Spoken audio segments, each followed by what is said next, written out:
Tokoh masyarakat Tabanan Wayan Sarjana mengatakan di tengah alasan PAD Kabupaten Tabanan yang kecil semestinya tidak menjadi halangan untuk meningkatkan kualitas dan kuantitas perbaikan jalan secara menyeluruh.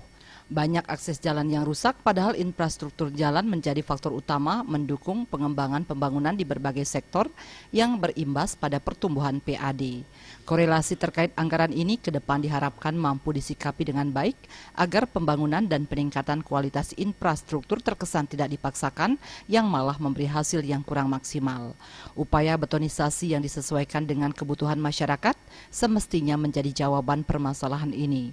Anggaran yang kecil bisa disesuaikan sehingga jalan rakyat maupun jalan vital bisa dibangun sesuai skala prioritas yang didukung kekuatan anggaran yang dimiliki. 1 miliar berarti 100 kilo kan 100 miliar. Di mana kita dapatkan, sedangkan PAD kita kecil.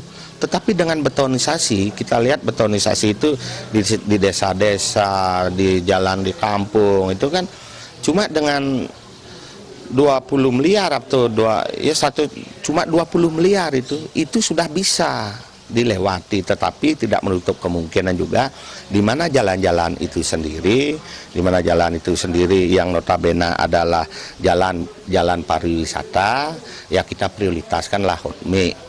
Melalui bantuan dana PHR dari Kabupaten Badung dan Kota Denpasar, serta didukung potensi anggaran dari provinsi, semestinya mampu dioptimalkan untuk percepatan perbaikan infrastruktur. Melalui perencanaan dan penganggaran yang baik serta evaluasi penggunaan anggaran agar tidak terjadi kebocoran, menjadi kunci utama mendukung percepatan pembangunan di Tabanan. Adanya infrastruktur yang baik juga dipercaya akan menekan alih fungsi lahan bila didukung peningkatan fungsi dan peran penyuluh lapangan yang berkoordinasi secara lintas sektoral dalam melakukan pengawasan kawasan. Suteja dan Indra Wijaya, Bali TV.